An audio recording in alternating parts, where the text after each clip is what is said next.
Welcome to today's Explainer Dossier. Now, if you've ever felt completely overwhelmed by the sheer, massive scale of the One Piece phenomenon, you are in the exact right place. Today, we're bringing some high-energy focus to decode the monumental hype behind its legendary protagonist, Monkey D. Luffy. And honestly, the absolute best part about this, you do not need to consume over 1,000 chapters to grasp exactly why he's one of the most iconic characters in global fiction.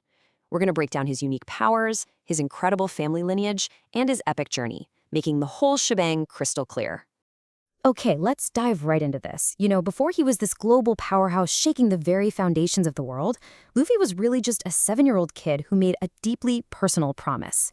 The pirate red-haired Shanks famously saved Luffy's life, but it actually cost Shanks his own arm. And when it was time to leave, Shanks gave Luffy his iconic straw hat and told him, "I'll leave this precious hat with you. Someday you must return it to me."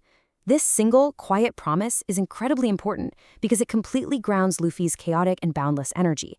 It gives him this singular, unwavering focus to become a great pirate, surpass Shanks, and return that hat.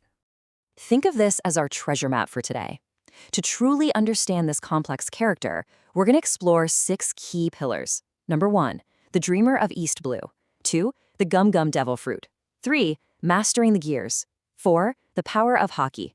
5, journey across the seas. And finally, 6, the Sun God awakens. All right, kicking things off with Section 1, the Dreamer of East Blue. And this brilliantly illustrates his entire trajectory. Before we even look at his physical strength, we really have to understand his drive. Luffy doesn't want to conquer or rule anything. He just wants total freedom. His ultimate goal is to find the legendary treasure, the One Piece, because to him, being the Pirate King simply means being the person with the most freedom in the entire world. It's the ultimate zero-to-hero story. I mean, in the beginning, he was just this naive kid who accidentally ate a mystical fruit and quite literally started his grand pirate journey surviving a deadly whirlpool by hiding inside a wooden barrel. Fast forward to now, he is a Yonko, an emperor of the sea, leading a massive crew and posing a genuine existential threat to the global world government. But here's the thing. He didn't just pop out of nowhere. While Luffy is pretty much the walking definition of chaotic good, his bloodline is absolutely stacked with global heavyweights. His dad is Monkey D. Dragon, the supreme commander of the Revolutionary Army. His grandfather is Monkey D. Garp, a legendary, universally respected marine hero. Plus, he was raised out in the mountains with 2 adoptive brothers, Porgus D. Ace, who went on to become a top commander for another emperor, and Sabo, who became the chief of staff for the revolutionaries. So yeah, he comes from a lineage of immense, world-shifting influence. Moving right along to Section 2, the Gum Gum Devil Fruit. So, the crucial point is, what are the actual mechanics behind his powers? Well, the Gum Gum Fruit is a mystical devil fruit that permanently turned his entire body into rubber.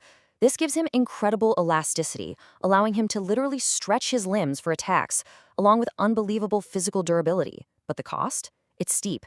It completely takes away his ability to swim. In a world covered almost entirely by oceans, where he lives his daily life on a pirate ship, this means he will sink like a rock straight to the bottom of the sea if he falls in. Naturally, this rubber body dictates his entire fighting style. Because he's rubber, his strengths are highly specific. Massive blunt force attacks, bullets, and even cannonballs just bounce right off him. He's also completely naturally immune to electricity, which was a massive advantage that let him effortlessly defeat a literal lightning god. But his weaknesses are super severe. He is highly vulnerable to bladed weapons, cutting tools, and sea stone, which is this mysterious ocean-based mineral that just completely drains devil fruit users of all their energy. Which brings us to Section 3, Mastering the Gears. Let's see how this builds, because Luffy doesn't just stretch. He aggressively manipulates his own rubber biology through this progressive combat system he calls gears. First up, Gear Second. Luffy uses his rubber blood vessels to rapidly pump blood through his body, essentially acting like a biological steam engine to gain extreme, untrackable speed. Next is Gear Third. He literally bites into his thumb and inflates his rubber bones like a balloon, creating giant-sized limbs to smash through massive battleships. And finally, Gear Fourth. He hardens his muscles with spiritual armor and compresses his limbs inside his body like really tight springs. This creates surreal, explosive power with specialized forms like the heavy-hitting Bounce Man and the hyper-fast, unpredictable Snake Man. Let's pivot to Section 4, the power of Haki. Now, what's really interesting here is that physical mutations alone just aren't enough to survive the unforgiving seas of the Grand Line. You absolutely have to master spiritual willpower, known as haki. Haki is latent spiritual energy, and Luffy is one of those rare individuals who has mastered all three forms. Observation haki lets him sense intent and practically see into the future to predict attacks. Armament haki creates invisible armor around him, which he then combines with his rubber body for these devastating, hardened strikes that completely bypass enemy defenses. And Conqueror's haki, which is a 1 in a million ability, allows him to exert his immense willpower to instantly knock out tens of thousands of weak-willed opponents without throwing a single punch. It's incredible. Let's look at the big picture in Section 5, Journey Across the Seas. Luffy's geographical and emotional journey is an absolute epic odyssey. In his first year, he started in the East Blue, recruiting his core crew, Zoro, Nami, Usopp, and Sanji. He then pushed right into the dangerous Grand Line, challenging warlords in the desert kingdom of Arabasta, traveling way up to the sky island of Skypiea, and literally declaring war on the world government just to save a friend at Enies Lobby. But the end of that first year brought unimaginable tragedy at the Marineford War, where he suffered the devastating loss of his brother Ace. Following a strict 2-year training time skip, we enter Year 3 in the highly perilous New World, marked by massive, earth-shattering conflicts in places like Dressrosa, Wano, and the futuristic Egghead Island. Throughout all these wild locations, Luffy's feats are literally the stuff of legend. He doesn't just win fights, he rewrites the rules. He shattered an entire steel castle with his bare legs just to protect his crew's doctor. He punched straight through layers of solid bedrock to take down a tyrannical warlord. To try and save his brother, he actually infiltrated and successfully escaped Impel Down, which is the world's absolute most secure underwater prison.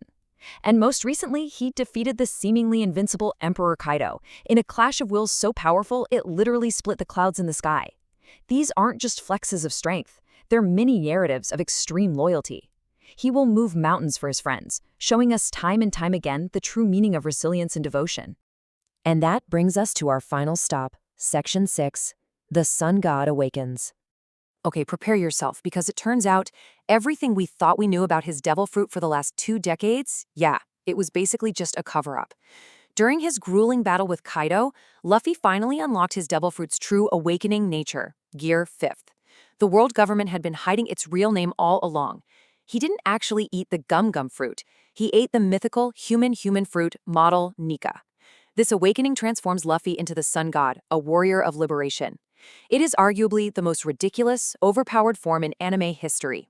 He fights with pure, cartoonish imagination, turning the very ground around him into rubber, literally grabbing lightning bolts out of the sky and bringing smiles to oppressed people.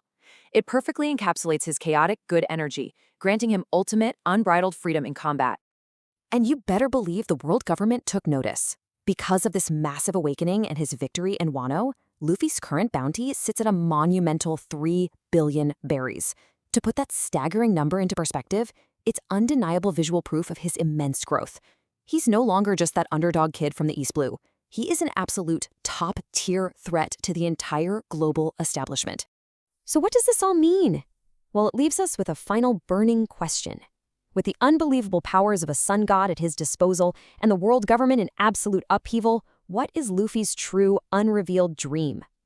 The source material hints that becoming Pirate King is actually merely a stepping stone to something even greater, a dream he shared with his brothers that we, the audience, haven't even fully heard yet. And more importantly, what exactly is the One Piece waiting for him at the absolute end of this grand journey? The answers are out there in the source material, just waiting for you to dive in and discover them. Thanks so much for joining me on today's Explainer, and as always, keep exploring.